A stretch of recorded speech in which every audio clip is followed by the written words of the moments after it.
Ya, pemirsa, kita awali News pagi hari ini di mana ratusan anggota perguruan silat merusak kantor Polsek Watu Limo, Trenggalek, Jawa Timur. Aksi massa dipicu oleh penangkapan salah satu anggota perguruan silat yang diduga terlibat aksi penganiayaan.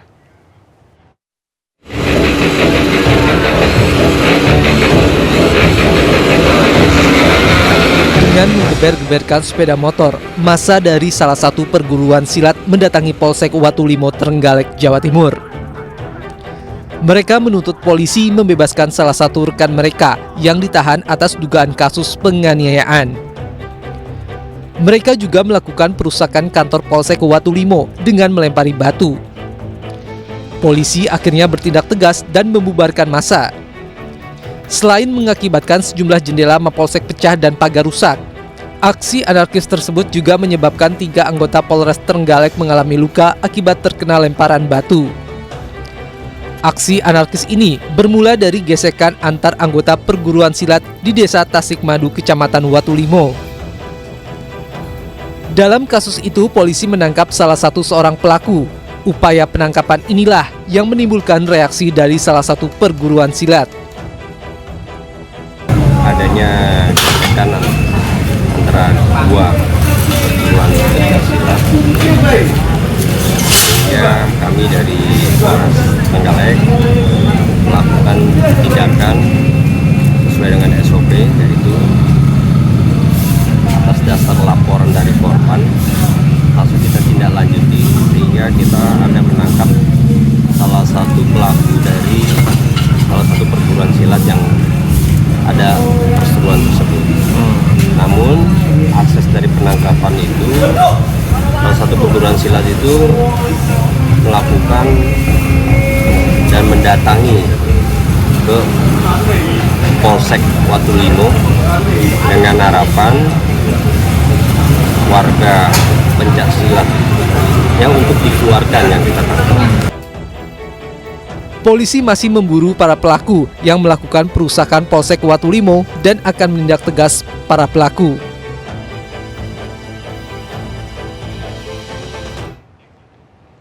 Pemirsa, aksi penganiayaan di tempat umum dengan modus pengeroyokan di Sidoarjo, Jawa Timur akhirnya terungkap. 12 pemuda yang 3 diantaranya anak di bawah umur ditangkap polisi di sejumlah tempat yang berbeda.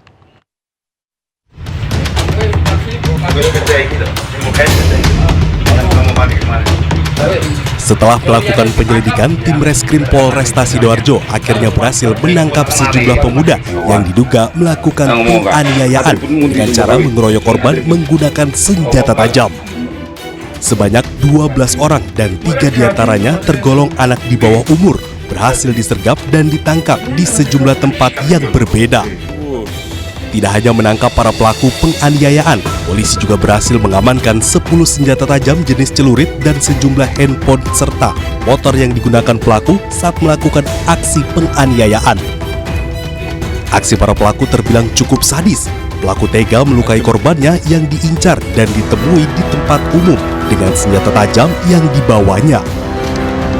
Sementara korban penganiayaan para pelaku ini tercatat ada 3 orang yang semuanya kini dirawat di rumah sakit. Motifnya bervariasi, ada yang motifnya karena balas dendam, ya, karena sebelumnya ada terjadi cekcok ataupun perkelahian, ya. Kemudian ada juga yang dari media sosial, ya, dari media sosial ada percakapan-percakapan yang menyinggung perasaan, gitu ya, masing-masing dari pemuda-pemuda ini. Kemudian nanti berjanji untuk bertemu di suatu tempat yang kemudian melakukan perkelahian di situ. Ya, dan kami dari Satreskrim Polresta Sidoarjo ya akan terus melakukan upaya pengungkapan kasus dan menindak tegas ya kepada para pelaku ya yang tentunya akan mengganggu keamanan dan situasi Kamtipmas di wilayah Kabupaten Sidoarjo. Untuk kepentingan pemeriksaan lebih lanjut, saat ini 12 pelaku diamankan di sel tahanan Polresta Sidoarjo. Dari Sidoarjo, Jawa Timur, Prabowo Putra, iNews melaporkan. Pemirsa, mobil berplat Kementerian Pertahanan menabrak 4 warga di Palmerah, Jakarta Barat. Dalam peristiwa ini 3 orang mengalami luka ringan dan 1 orang lainnya mengalami luka berat dan kini dalam kondisi kritis di rumah sakit.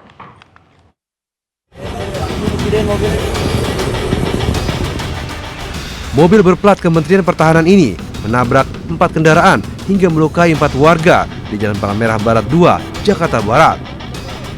Pengemudi mobil yang sempat berupaya melarikan diri membuat warga yang geram melakukan pemukulan hingga pengemudi tak sadarkan diri. Akibat insiden ini, 1 orang kritis menjadi perawatan di Rumah Sakit PMI Jakarta, sedangkan 3 lainnya mengalami luka ringan. Menurut warga, kecelakaan ini terjadi akibat pengemudi mobil panik dan melarikan diri setelah menabrak gerobak. Sesampainya di Jalan Palmerah Barat 2, pengemudi mobil kembali menabrak warga yang tengah membongkar isi muatan. Jadi dia kegencet mobil dari belakang, kegencet tengah-tengah tuh, antara bak mobil sama bemper depan mobil. Yang nabrak kayaknya sih anggota kalau nggak supir Kemenhan. Kini pengemudi mobil masih menjalani perawatan di rumah sakit akibat mengalami luka saat dikeroyok oleh warga. Kasus ini kini ditangani oleh unit Laka-Lantas Satwil Jakarta Barat. Dari Jakarta, Miftahul Gani melaporkan. Pemirsa, kami mengucapkan selamat menunaikan ibadah sholat subuh bagi Anda yang menjalankan di wilayah DKI Jakarta dan sekitarnya. Kita ke informasi berikutnya, pemirsa. Sebuah ruangan yang difungsikan sebagai tempat sentral pendinginan ruangan di salah satu bank di kawasan Jakarta Pusat terbakar. Ya, pekatnya kepulan asap membuat panik para karyawan hingga harus berhamburan keluar gedung. Sudirman, kebakaran apa nih? Gede banget asapnya cuy. Baru aja nih terjadi, Kepulan asap hitam keluar dari salah satu ruangan di gedung Bank Panin di Jalan Sudirman, Jakarta Pusat. Asap pekat yang sempat disertai percikan api membuat para karyawan panik dan langsung berhamburan keluar gedung. Mereka khawatir api semakin membesar dan menyambar ke ruangan lainnya. Petugas pemadam kebakaran langsung diterjunkan guna memadamkan api. Meski belum diketahui penyebabnya, namun api berasal dari salah satu aktivitas pengelasan di sebuah ruangan yang dijadikan sentral pendinginan ruang. Karena dugaan sementara ya lagi ada pengelasan katanya. Itu dugaan sementaranya, tapi masih dicek sama pihak kepolisian. Kalau dari pihak kita hanya dari koreksi dari pihak gedung, informasinya itu. Tapi kalau secara ini kan dari pihak kepolisian yang lebih tepat, gitu. Beliau akan cek langsung. Yang dari itunya. Inafisnya dia kan di polis lain, itu mungkin ada pengecekan lanjutan lagi. Api baru dapat dipadamkan setengah jam kemudian. Akibat kejadian tersebut, aktivitas perkantoran di gedung Bank Panin sempat dihentikan. Dari Jakarta Pusat, Raniston Sanjaya, iNews melaporkan. Pemirsa, diduga mencuri di lokasi kebakaran Kemayoran, Jakarta Pusat, 2 pemuda babak belur diamuk warga. Kedua pelaku beraksi bersama 3 orang lainnya menjarah harta benda milik korban kebakaran.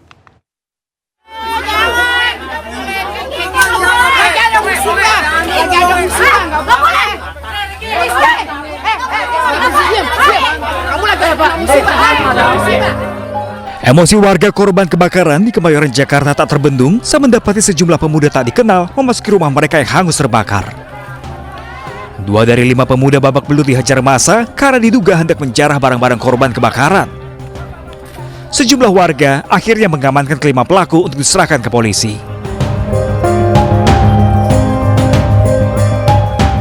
Itu masalah itu Pak, tembaga itu bukan warga sini, dia ngambil tembaga sini, habis itu juga gerak-geriknya mencurigakan juga Pak. Terus dia udah sempat ngambil sesuatu? Sempet sih sedikit doang, langsung ketahuan sama anak-anak sini Pak.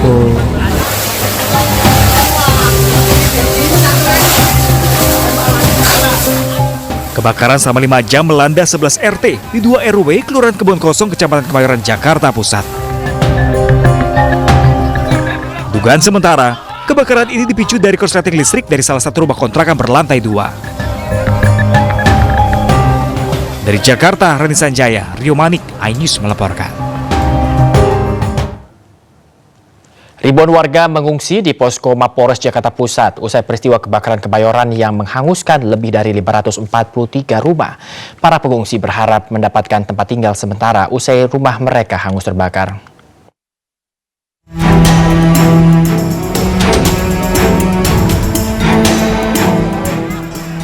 Beralaskan terpal, para pengungsi mendimi lokasi pengungsian di posko Mapolres Jakarta Pusat. Selain makanan, mereka pun mendapatkan pemeriksaan kesehatan dari petugas. Para pengungsi berharap mendapatkan bantuan berupa selimut dan tempat tinggal sementara karena rumah mereka sudah hangus terbakar.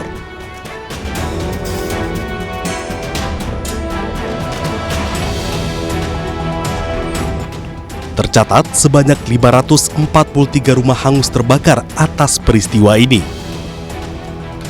607 kepala keluarga atau 1.797 jiwa kehilangan tempat tinggal karena api meluluh lantakkan rumah mereka.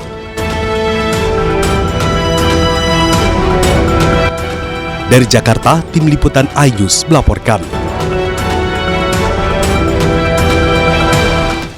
Dan kita akan mengetahui informasi terkini ya untuk di lokasi pemirsa, tepatnya di Aula Posko Pengungsian Korban Kebakaran Kemayoran Jakarta Pusat.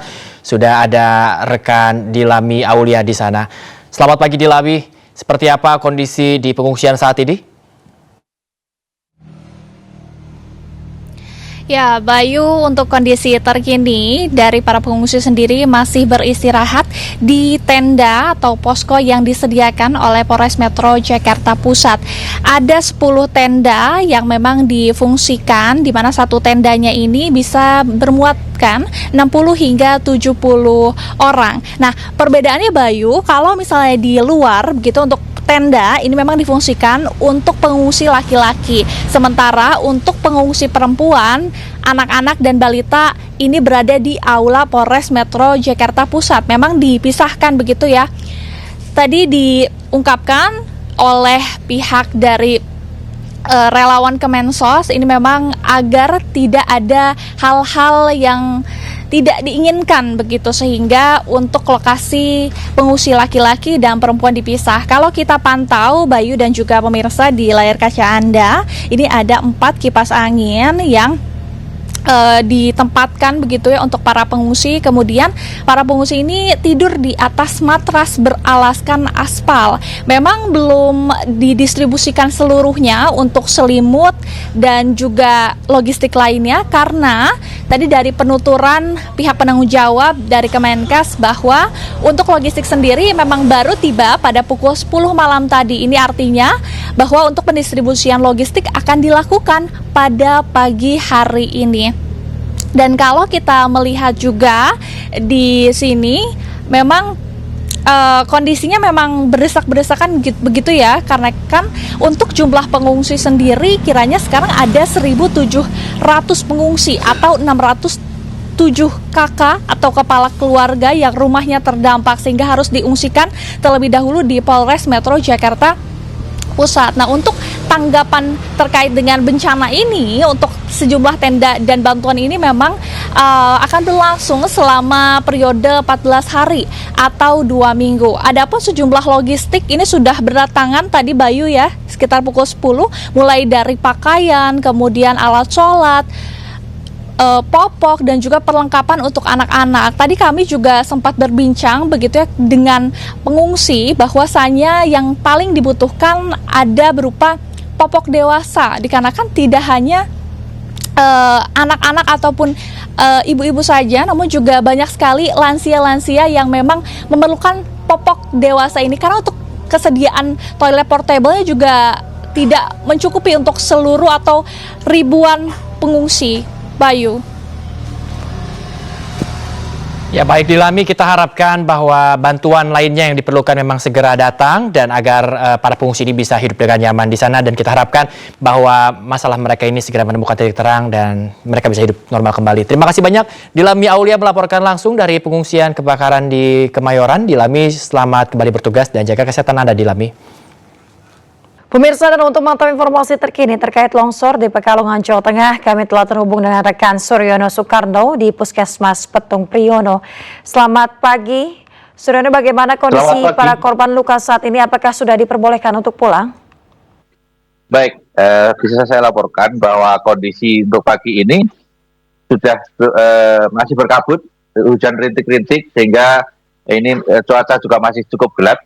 Saat ini saya berada di Puskesmas Petung Kriono. Kalau saya bisa perlihatkan dari buat Anda, kondisi lapangan ini adalah di depan Puskesmas. Puskesmas masih kondisinya masih cukup gelap dan belum ada aktivitas.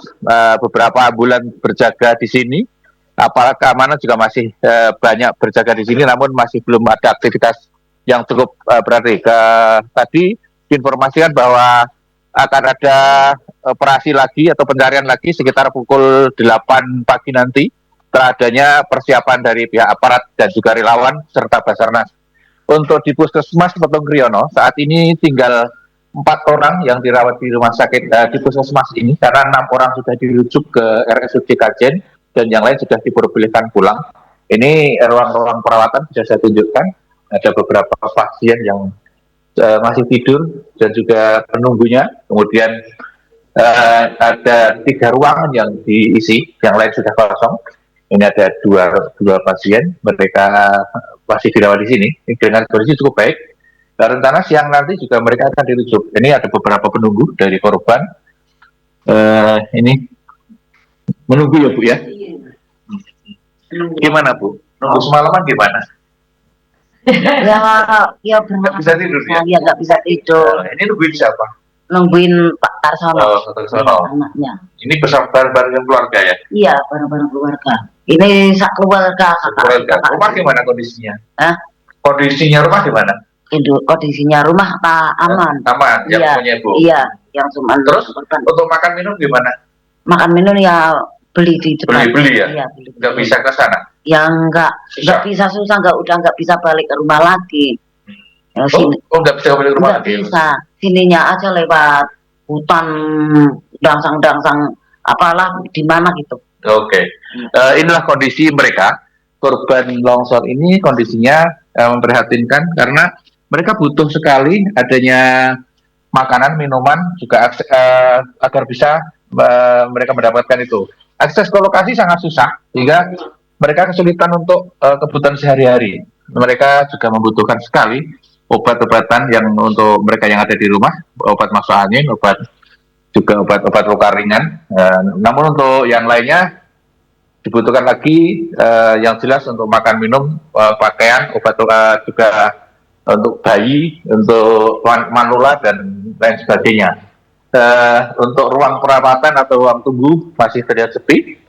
Semalam juga ada beberapa kiriman obat-obatan, bisa saya perlihatkan. Baik. Obat-obatan, ya. Gimana Mbak? Ya, baik. Terima kasih banyak, Suryono telah melaporkan langsung dari Pekalongan, Jawa Tengah. Kita berharap tentunya para korban hilang dapat segera ditemukan dan tidak ada longsor susuran. Sekali lagi terima kasih banyak, selamat bertugas kembali. Kita ke informasi berikutnya pemirsa, seorang korban selamat menceritakan detik saat banjir bandang dan longsor melanda. Saat kejadian korban bersama anaknya berada di sebuah kafe dan terseret derasnya arus banjir bandang. Waktu itu Ibu di mana posisinya? Saya di kafe. Di kafe, lagi ngapain? Ya, saya lagi pas itu lagi duduk. Terus? Saya bareng sama anak saya sebelahan. Terus sama teman-teman gitu. Tiba-tiba dari belakang itu langsung mendorong. Setelah itu saya di dalam itu ya, saya terasa masih diguling-guling. Terus saya ngingkem aja, tapi saya masih bisa istighfar gitu. Setelah saya berhenti, saya langsung bangkit, saya bangun. Saya teriak manggil anak saya, tapi anak saya nggak ada. Anak saya sudah jauh dari saya. Saya di atas, posisi anak saya ketemu di bawah. Begitu saya lari ke pinggir. Setelah saya ke pinggir ya, saya cari kuku. Saya duduk di kuku, tapi saya sudah tidak berdaya. Ibu berarti bersama keluarga Ibu? Sama anak. Saya sama anak berdua. Maksudnya ya tempat banyak, tempat saya ngajak anak situ. Cepet banget Bu datangnya gitu. Wah, saya tiba-tiba sebelumnya kan air udah datang. Air itu menyebar ya. kok tiba-tiba ya saya kan lagi ngadep ke sana ya, itu dari belakang langsung ribet gitu. Jadi orang sekafe itu semua nyebar. Bencana tanah longsor terjadi di Kabupaten Pekalongan, Jawa Tengah. Sejumlah akses jalan terputus akibat longsor. Allahu Akbar, Allahu Akbar. Bencana alam tanah longsor dan banjir bandang memporak-porandakan sejumlah wilayah yang ada di Kabupaten Pekalongan, Jawa Tengah. Saat ini, akses jalan terputus sementara menuju ke sejumlah daerah antara lain kawasan Kedung Wudi, Wonopringgo, Petung Kriyono, Lebak Barang, Talun, dan Kajen. Selain itu, jalur vital yang menghubungkan Pekalongan dan Wonosobo, Jawa Tengah tak bisa dilalui akibat tertimbun tebing longsor. Padahal jalan tersebut merupakan jalur perekonomian warga. Tim Liputan iNews melaporkan. Pemirsa, viral di media sosial, wisatawan asing di Bali dimintai uang Rp200.000 oleh 2 oknum polisi saat melapor kejamretan. Propam Polda Bali pun memeriksa 2 petugas tersebut. So yeah, how much did they They say pay? 200. 200,000? Yeah. For that? Yes. Viral di media sosial, WNA asal Kolombia berinisial SGH diduga diperas 2 oknum personel SPKT Polsek Kuta Bali.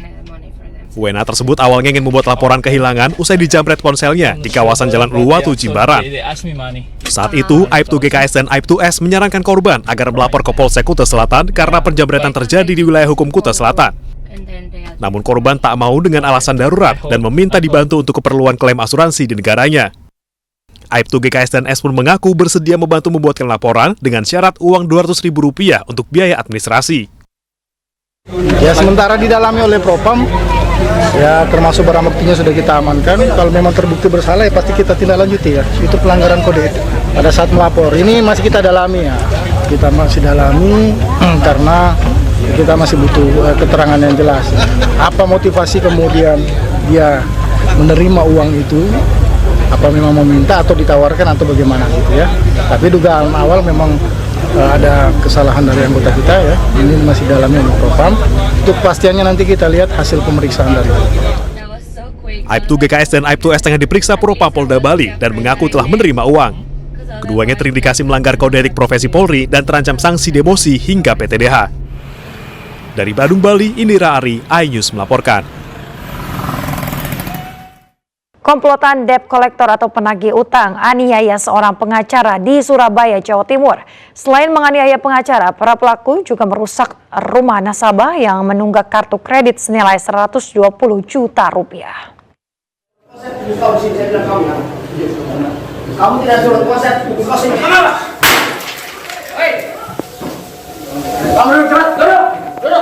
Video amatir merekam aksi pengerusakan oleh komplotan debt collector saat menagih hutang di rumah nasabah yang memiliki tunggakan kartu kredit senilai Rp120 juta itu kepada sebuah bank di Surabaya, Jawa Timur.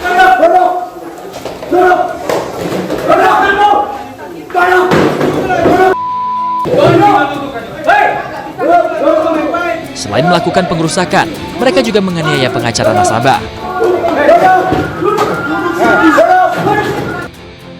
Akibat penganiayaan itu, korban alami gegar otak dan harus dirawat di rumah sakit. Sebanyak 20 orang diduga terlibat aksi kekerasan itu dan sudah dilaporkan ke polisi. Namun baru 4 orang yang ditangkap.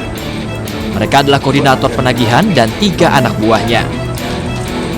Itu yang bersangkutan korban datang, lalu kemudian para pelaku ini memaksa untuk duduk dan mengajak bicara dan memaksa, lalu dianggap korban ini tidak mau mengikuti keinginan para pelaku.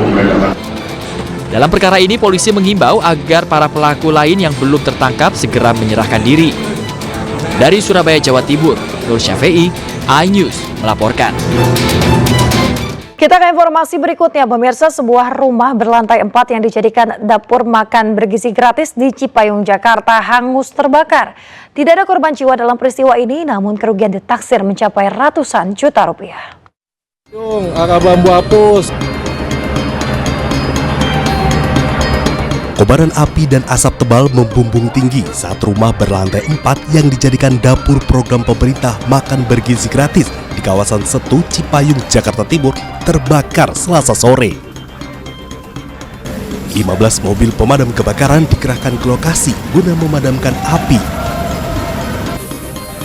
1 jam kemudian, api berhasil dipadamkan. Diduga kebakaran terjadi akibat korsleting listrik. Dari konsletnya itu, tadi antara kabel itu pasti ada percikan. Nah, di atas, paling atas sendiri. Karena kita memang sekarang lagi persiapan untuk biasa, catering untuk ini, untuk program pemerintah itu yang transport. Tidak ada korban jiwa maupun luka dalam peristiwa tersebut, namun kerugian ditaksir mencapai ratusan juta rupiah. Sementara itu, kini pihak kepolisian Polsek Cipayung tengah melakukan penyelidikan terkait kasus kebakaran ini. Dari Jakarta, Rio Mani, iNews melaporkan. Pemirsa, sejumlah sekolah menerima program makan bergizi gratis di kawasan Intan Jaya, Papua Tengah. Tidak hanya siswa, program MBG juga untuk ibu hamil. Sebanyak 1.000 paket makan bergizi gratis didistribusikan Kementerian Pertahanan melalui Komando Gabungan Wilayah Pertahanan Kobak Wilhan 3 untuk para pelajar di SD Santo Mikael, Sekolah Yayasan Katolik Sugapa, SD Inpres Sugapa, dan SD Homeo Kabupaten Sugapa, Intan Jaya, Papua Tengah. Pendistribusian MBG yang langsung dipimpin Panglima Kobak Wilhan 3, Letjen Bambang Trisnohadi ini juga diperuntukkan untuk ibu hamil. Para siswa tampak bahagia menikmati menu makanan makan bergizi gratis yang disajikan. Program ini bertujuan untuk mendorong anak-anak mendapatkan asupan makanan sehat, seimbang dan juga bergizi untuk dipersiapkan menuju Indonesia Emas 2045.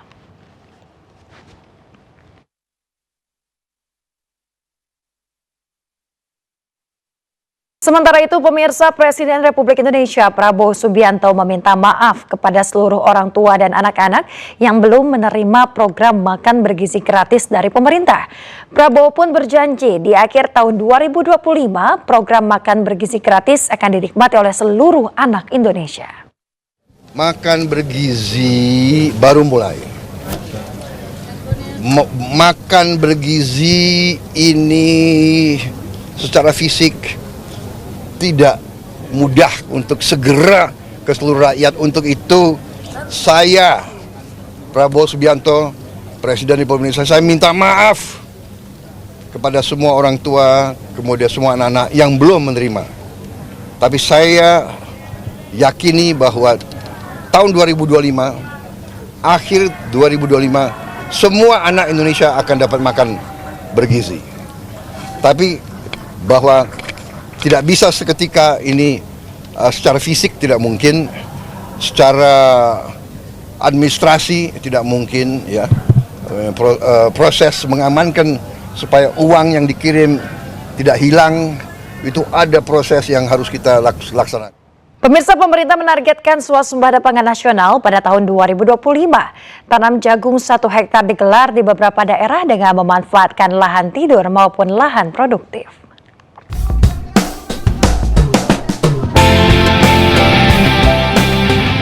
Program gerakan penanaman jagung serentak seluas 1 juta hektar digelar di beberapa wilayah. Hal ini bertujuan mendukung target swasembada pangan nasional pada tahun 2025. Program tanam jagung serentak pada tahun 2025 dengan memanfaatkan lahan perkebunan serta lahan kering di berbagai wilayah di Indonesia dengan target tanam 1 juta hektar selama 1 tahun, salah satunya digelar di Subang, Jawa Barat.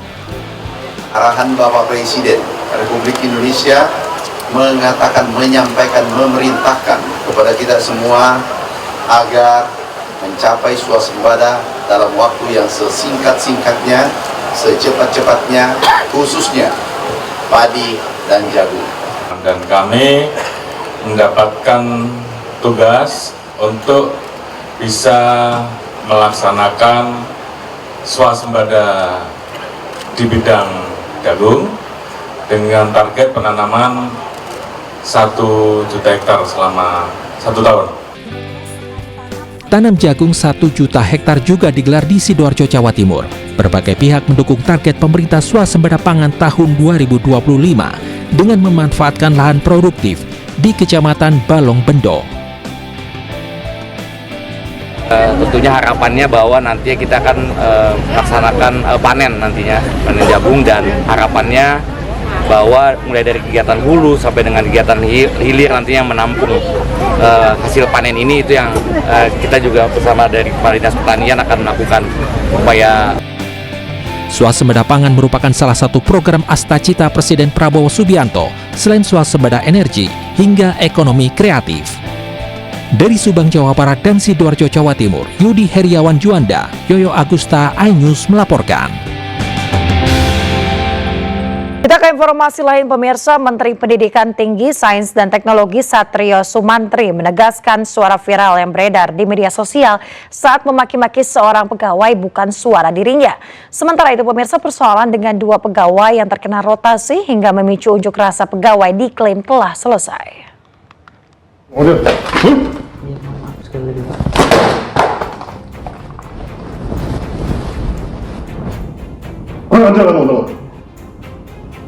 Sengaja membuat rumah ini ada air. Rekaman audio yang diduga suara Mendikti Saintek Satrio Sumantri saat memarahi pegawainya beredar luas di media sosial. Dalam rekaman juga diduga adanya suara penganiayaan. Menanggapi hal ini, Satrio Sumantri membantah bahwa suara yang beredar adalah suaranya. Pihaknya juga belum berencana untuk mengambil langkah hukum. Mungkin misalkan Bapak memberikan klarifikasi tentang hal itu, Pak? Itu bukan suara saya.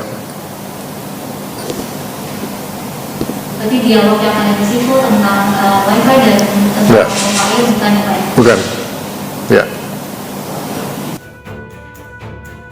Sebelumnya, rekaman suara tersebut beredar bersamaan dengan aksi unjuk rasa pegawai Kemendikti pada Senin kemarin. Unjuk rasa dipicu oleh sikap arogansi Menteri Satrio serta dugaan pemecatan sejumlah pegawai di lingkungan Kemendikti Saintek. Pihak Kemendikti membantah dengan pemecatan sejumlah pegawai, melainkan hanya rotasi besar-besaran di kementeriannya. Kemendikti juga menyebut permasalahan terhadap 2 pegawai yang ikut berunjuk rasa Senin lalu karena terkena rotasi, namun saat ini sudah diselesaikan dengan baik. Nah, dalam hal ini kan terjadi rekonsiliasi, islah. Kita bukan polisi atau penegak yang lain gitu ya, di mana terjadi kesalahan tetap dikejar, tapi dalam perdamaian rekonsiliasi itu ya sudah, itu dianggap sebagai suatu residu, ya, jadi tidak ada untuk niat ya untuk menggali-gali lagi hal-hal yang lalu dan kita menuju ke depan. Nah, tadi sudah saya sampaikan bahwa kita akan melakukan komunikasi, kemudian juga melakukan boleh dikatakan visi bersama itu dengan lebih baik lagi. Sebelumnya, sejumlah pegawai Kementerian Pendidikan Tinggi, Sains dan Teknologi tiba-tiba melakukan aksi unjuk rasa Senin lalu. Aksi unjuk rasa yang melibatkan puluhan ASN ini sempat viral di media sosial. Tim Liputan iNews melaporkan. Pemirsa, sidang perdana pra-peradilan yang diajukan Sekjen PDIP Hasto Kristianto ditunda. Pihak termohon yakni KPK tidak hadir sehingga sidang kembali digelar 5 Februari mendatang.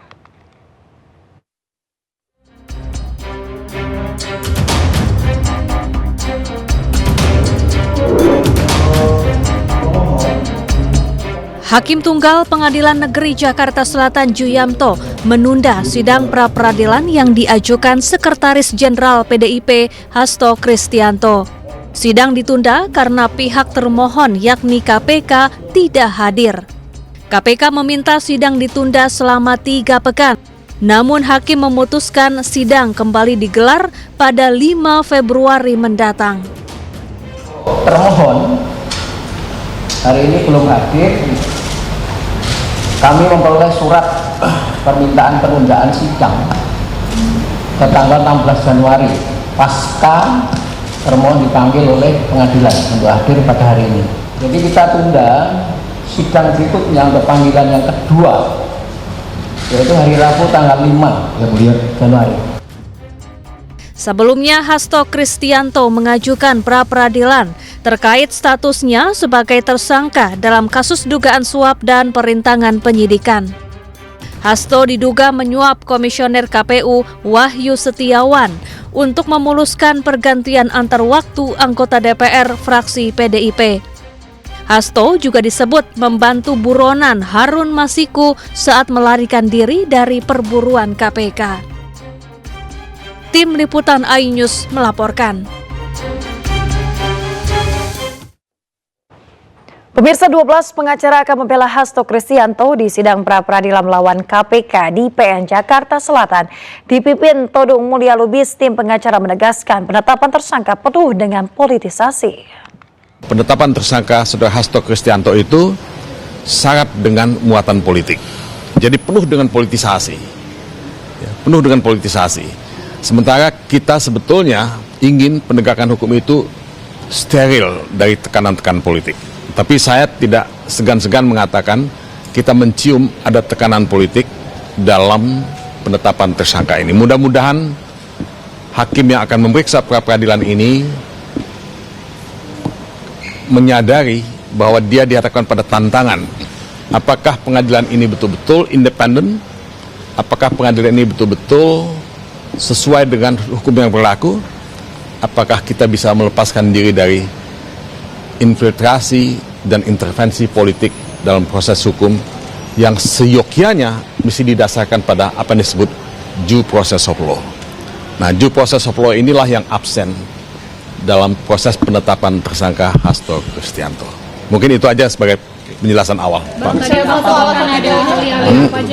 Nah, ya nanti ya kita nggak sebut. Kenapa?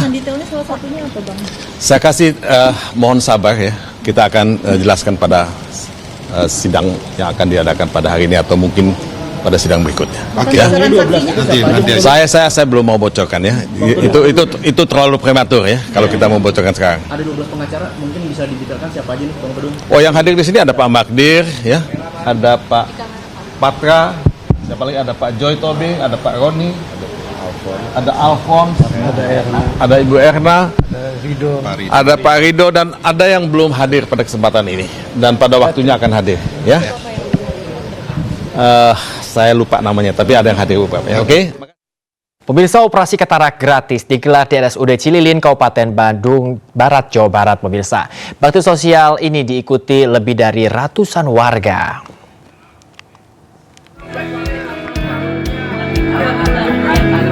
Lebih warga Kecamatan Cililin mendaftar operasi katarak di Rumah Sakit Umum Daerah Cililin, Kabupaten Bandung Barat.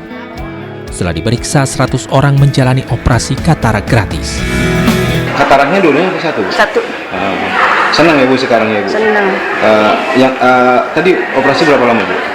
Hebat. Ada setengah jam. Habis langsung? Ya? Setengah jam ada. Operasi katarak gratis yang digelar di Kabupaten Bandung Barat ini untuk yang kedua kalinya. Kegiatan ini digelar PT Pos Indonesia yang berkolaborasi dengan Pertiwi Jawa Barat.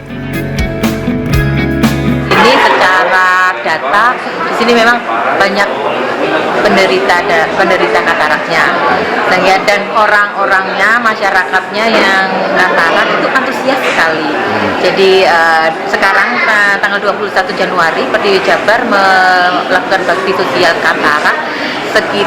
Kita akan menjaring 100 mata. PT Pos Indonesia sangat mendorong sekali kegiatan ini yang diinisiasi oleh Pertiwi. Nah, tujuannya adalah tentu untuk memberikan bantuan kepada masyarakat, khususnya yang mempunyai katarak ya, untuk mata, supaya mereka bisa lebih berkegiatan lagi dengan bagus apabila matanya sehat. Kegiatan yang merupakan salah satu bentuk pelayanan sosial di bidang kesehatan oleh Pos Indonesia ini mendapatkan sambutan masyarakat. Masyarakat juga berharap operasi katarak gratis ini digelar secara rutin untuk meringankan beban warga. Dari Bandung Barat, Jawa Barat, Yono Wahyu, iNews melaporkan. Pemirsa, sekolah bukan hanya menjadi tempat menuntut ilmu, tapi juga untuk menumbuhkan nilai bela rasa dan kepedulian terhadap sesama.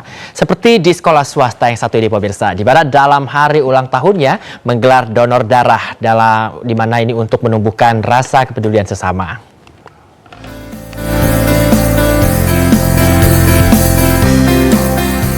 Dalam merayakan hari ulang tahunnya yang ke-49, SMA Tarakanita II Jakarta menggelar syukuran atas pencapaiannya berkomitmen memajukan potensi generasi muda Indonesia.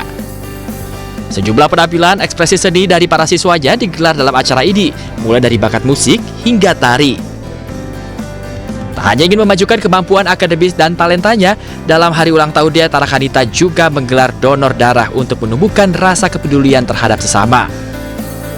Oke, hari ini merupakan perayaan hari ulang tahun SMA Tarakanita II yang ke-49.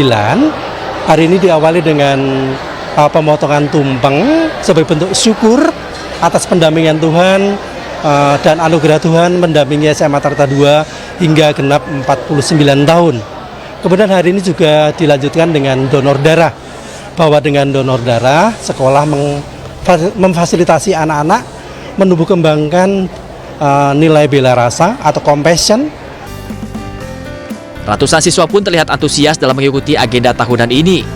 Dengan acara yang rutin digelar ini, diharapkan SMA Tarakanita II Jakarta dapat menjadi tempat lahirnya generasi muda yang siap berkarya serta memiliki rasa kepedulian terhadap sesama. Dari Jakarta, Amrida Rida, Tri Julianti, iNews melaporkan. Guna mengeksplorasi sejumlah potensi tak terbatas dari lisensi IP, sebuah pameran digelar di sebuah hotel di Jakarta. Dengan mempertemukan para inventor, brand hingga marketer, pameran ini diharapkan dapat membawa IP lokal maju hingga ke kancah dunia.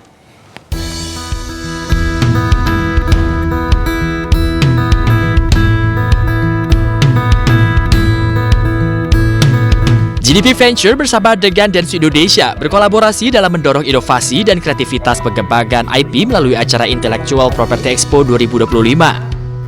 Dengan mengusung tema The Power of IP Connecting Business, Unlocking Infinite Possibilities, IP Expo menghadirkan para pemimpin industri, inovator, dan pemangku kepentingan dari berbagai sektor untuk mendiskusikan terkait IP atau kekayaan intelektual. Acara ini juga menggelar pameran dari sejumlah IP, mulai dari entertainment, olahraga, film, dan animasi. Dalam event ini pun turut pula dihadiri oleh Menteri Kebudayaan Republik Indonesia, Fadly Zon. Hari ini dan besok eventnya akan berbentuk B2B event, di mana kita mengkonek antara exhibitor dan juga para attendee. Attendinya terdiri dari brand, marketers, dan juga media-media atau publishers yang berkepentingan dan juga beberapa relevant parties. Intinya adalah kita berharap dengan adanya B2B event ini ada partnership dari sisi licensing yang terjadi, ada new product development yang hopefully akan terjadi, dan juga of course tentunya karena Dentsu bergerak di bidang advertising, kita juga berharap ada bentuk-bentuk inovasi di bidang media dan advertising. Acara yang digelar selama 2 hari ini bertujuan untuk memberikan kesempatan dari berbagai pihak dari ragam sektor dalam menciptakan koneksi yang kuat serta membuka peluang usaha baru. Acara ini juga diharapkan dapat memajukan ekosistem IP Indonesia hingga ke kancah dunia. Dari Jakarta, Ahmad Muharlin, iNews melaporkan. Ya pemirsa, dan masih di iNews Pagi bersama saya Yasmin Antani dan rekan saya Bayu Pradana, dan demikian tadi adalah berita pilihan dalam iNews Pagi hari ini. Kini kita informasi berikutnya pemirsa. Tim SAR Gabungan Kendal, Jawa Tengah berhasil mengevakuasi warga yang terjebak banjir di atap rumah. Ketinggian banjir akibat jebolnya tanggul Sungai Bodri mencapai hingga 2 meter.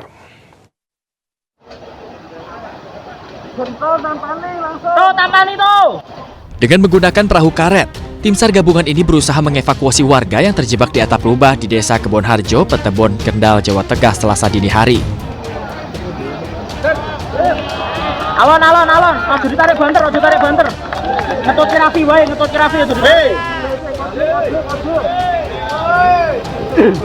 Warga ini naik ke atap rumah setelah banjir besar akibat jebolnya tanggul Kali Bodri.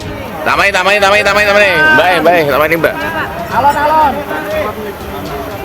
Alon. Tim SAR berhasil mengevakuasi warga yang terjebak yang terdiri anak-anak dan lansia. Mandala, salah satu anggota tim SAR mengatakan evakuasi dilakukan setelah air terus naik hingga ketinggian mencapai 2 meter. Iki ada bule. Arah bule, arah apa? Evakuasi ada 4 orang, 1 anak-anak yang dewasa ibunya, dan yang ketiga dan yang keempat itu suami istri lansia. Itu terjebak Mas di sini? Itu terjebak. Banjir yang terjadi kali ini menjadi yang terparah. Tanggul Kali Bodri merendam ratusan rumah di Kecamatan Patebon dan Cepiring. Belum dilaporkan adanya korban jiwa. Ketinggian air masih cukup tinggi hingga atap rumah warga. Dari Kendal, Jawa Tengah, Edi Praitno, iNews melaporkan. Pemirsa, sementara itu belasan rumah di sekitar Sungai Bodri, Kendal, Jawa Tengah rusak parah dan rata dengan tanah, pemirsa. Rumah-rumah warga rubuh dan hanyut diterjang derasnya banjir Sungai Bodri Selasa dini hari.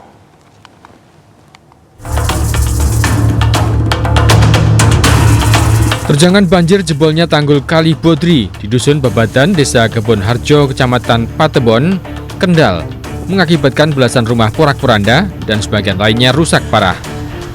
Tidak ada satupun harta benda yang bisa diselamatkan, sementara para penghuni telah dievakuasi sesaat sebelum tanggul jebol. Semula, warga mulai mengamankan barang ke tempat yang aman saat air mulai masuk rumah. Namun selang 10 menit, air bah menerjang rumah warga dan tidak ada yang bisa diselamatkan. Nah, itu jam berapa kita? Jam 12. Jam 12 langsung besar gitu airnya. Kan tadinya merembes dari situ. Dikit-dikit langsung cepet sekali kok. Berarti warga nggak sempat ngungsi ya? Udah pada aku lagi naikin mobil itu kendaraan di atas. Terus udah nengokin saudara yang di yang rumahnya roboh. Pulang sini udah nggak bisa. Udah langsung naik panggung situ. Sejumlah warga mencoba bertahan di lantai 2 rumah, sedangkan korban lainnya menunggu evakuasi petugas. Data BPBD Kabupaten Kendal mencatat, banjir mulai terjadi pada Senin malam dan semakin besar pada Selasa dini hari. 6 kecamatan terdampak banjir, 2 diantaranya Kecamatan Patebon dan Kota Kendal mengalami dampak terparah. Dari Kendal, Jawa Tengah, Edi Praitno, iNews melaporkan. Pemirsa, puluhan warga lanjut usia dievakuasi petugas saat air tanggul Sungai Tuntang jebol di wilayah Kecamatan Godog Grobogan, Jawa Tengah.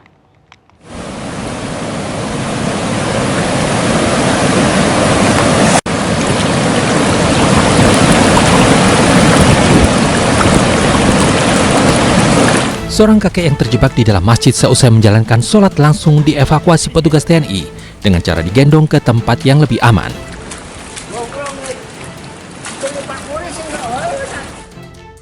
Puluhan lansia juga dievakuasi petugas menuju rumah kepala dusun yang digunakan sebagai tempat pengungsian darurat.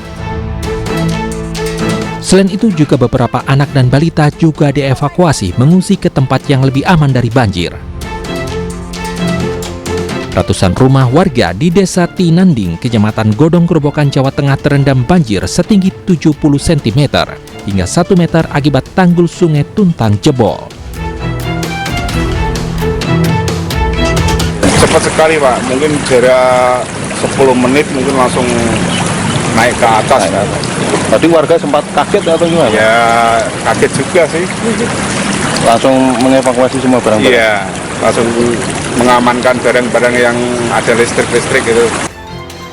Selain merendam rumah warga, derasnya arus Sungai Tuntang juga merendam jalan raya penghubung Grobogan Semarang hingga mengakibatkan arus lalu lintas lumpuh. Dari Grobogan, Jawa Tengah, Rustama Nusantara, iNews melaporkan. Jalan Grobogan Semarang di Desa Tinanding, Grobogan tidak bisa dilalui kendaraan karena terendam banjir, pemirsa. Banjir yang terjadi akibat tanggul Sungai Tuntang yang jebol ini sempat membuat warga panik.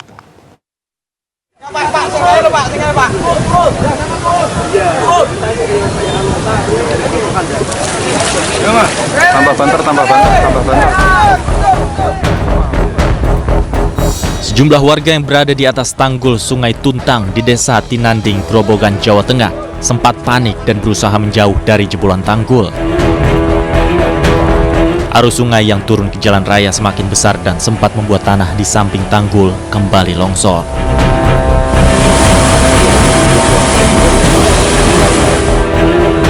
Tanggul Sungai Tuntang setinggi 10 meter jebol dengan panjang 15 meter akibat debit air semakin meningkat. Tanggul ini sudah menjadi langganan banjir setiap tahun karena tidak ada upaya penanggulangan secara permanen. Hingga kini sudah ada 5 titik tanggul Sungai Tuntang yang jebol. Jebol tanggul ini adalah tidak hanya sekali, 2 kali, 3 kali saya ke sini. Tetapi kita sudah laporan dengan BPBS. Dan semoga untuk ke depan supaya juga diperhatikan tanggul-tanggul yang 5 titik di sini supaya tidak terjadi jebol lagi. Sementara itu akibat luapan Sungai Tuntang ini, jalur Grobogan menuju Semarang dan sebaliknya lumpuh. Seluruh jalan ditutup sementara untuk kendaraan besar dialihkan ke jalur Demak Pantura. Untuk arus lalu lintas dari arah Semarang menuju ke Purwodadi, dari pertigaan Kemiri kita alihkan ke arah selatan, ke arah Jeketro, Pasar Turko,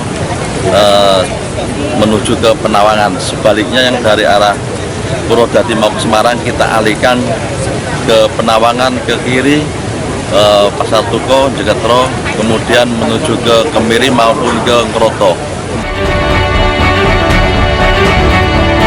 Berdasarkan data BPBD Grobogan, Jawa Tengah, saat ini ada 6 kecamatan di Grobogan yang terdampak banjir.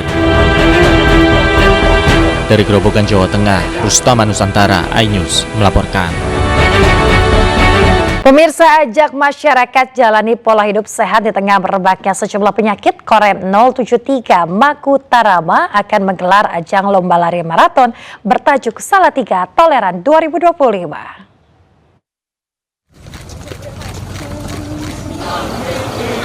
Pemirsa, para peserta melakukan persiapan jelang event Salatiga Toleran akan digelar pada 22 Februari 2025 mendatang. Start dan finish di alun-alun Universitas Islam Negeri Jalan Lingkar Salatiga. Selain untuk kesehatan, Salatiga Toleran untuk menegaskan bahwa kota Salatiga merupakan sebuah kota aman, damai, dan penuh toleransi. Lomba akan dilaksanakan dengan 2 kategori, yakni kategori 5K Fun Run bagi pegiat hobi lari, sementara 10K Race bagi para atlet lari maraton. Selain menyediakan medali bagi 36 peserta yang berhasil menjadi juara, panitia juga menyiapkan hadiah berupa uang tunai sebesar 75 juta rupiah. Di Makutarama Toleran ini kita lombakan 10 kilo sebagai prestasi, kemudian 5 kilo sebagai fun. Terus kita berharap demikian, Mas, bahwa ini jadi habit, jadi kebiasaan, kemudian kita lakukan terus-menerus di tiap tahunnya, sehingga Toleran ini bisa selalu menggema, selalu menggaung. Dan Pemirsa, ada kembali di Ajus Pagi. Pemirsa, eksekusi pengosongan bangunan ruko atas sengketa bersaudara di Kota Makassar, Sulawesi Selatan berlangsung ricuh. Pihak termohon diduga menghalang-halangi proses eksekusi oleh petugas Pengadilan Negeri Makassar.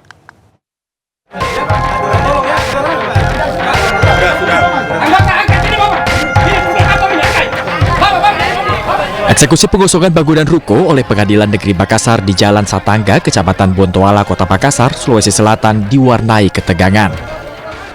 Meski Panitera Pengadilan Negeri Makassar telah membacakan amar putusan, pihak termohon diduga berupaya menghambat proses pengosongan hingga terlibat debat kusir dengan pihak keamanan, membuat salah satu pihak termohon terpaksa diamankan ke mobil kepolisian.